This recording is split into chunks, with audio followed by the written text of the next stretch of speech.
Are you having trouble playing solos that sound interesting? You're just kind of going through the scales and you keep playing the same thing over and over again, the same couple of tricks, and everything just sounds linear? Well, I've got the solution for you. It's my super secret sauce. Shh.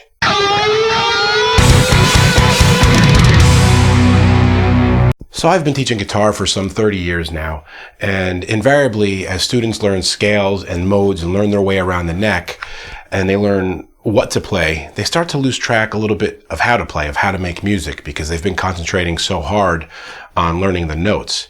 And every solo they have starts to just sound like a linear expression of the scale. So when my students reach that point and they're playing those solos that just sound like scales, I like to call it painting by the numbers. I'm going to have some water down here. And there's a way to break out of it. It's this super secret sauce lesson that this video is about, and it's called the one-note solo.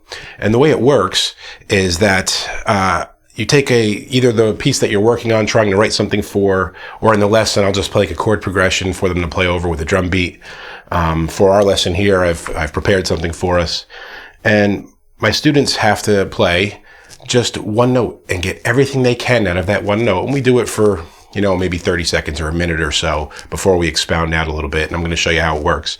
But you'll find when you're stuck playing one note that you start looking at every different way you can do something with that note. You're doing different vibratos. You're sliding into it. You're using the bar. You're doing different bends. You start doing something with the rhythm where you hit the notes in the bar or in the measure of music.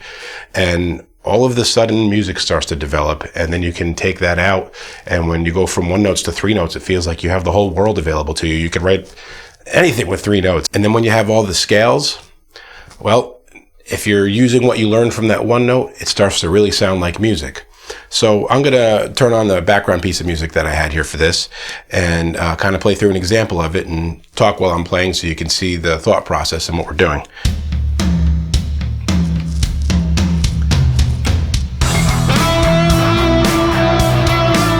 Kind of boring.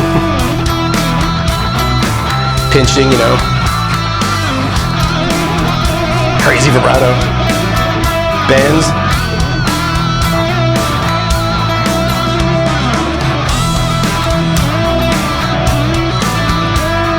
Using the bar, but I'm trying to mix up rhythms here.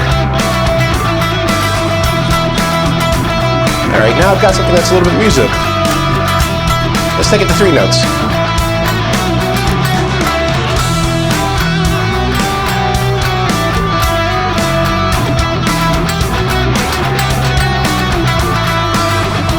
Much more interesting. I've done something with a rhythm, and now if I break out and play something with the whole scale,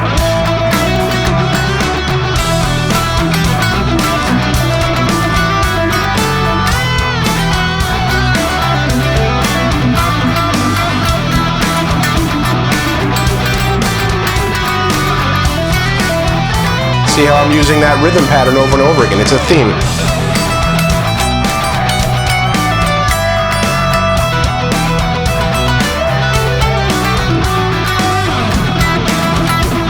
So you get the idea, that one rhythm,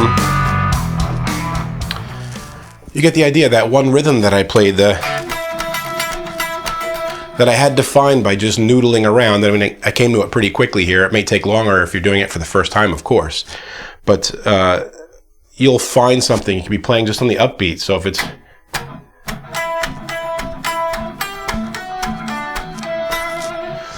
And you're going to start to find patterns, and you learn that when you hit the notes becomes much more important than what notes you're hitting or how many notes you're stuffing into a bar. It's all about making music. So it's a fairly simple concept. It's the opposite of thinking outside the box in a way almost. It's like thinking inside such a small box that you have to find ways to make it awesome. And you will find that if you're stuck on one of your solos for a song, just break this exercise out. It might take you a couple tries, even over a couple of days, but you will find the music in the piece that you're trying to write to. And that's how you bust that rut. So, as always, guys, I hope you get a lot out of this, and keep making great music. I'll see you next time. Hey friends, don't forget to subscribe and turn on notifications. It makes the whole world better.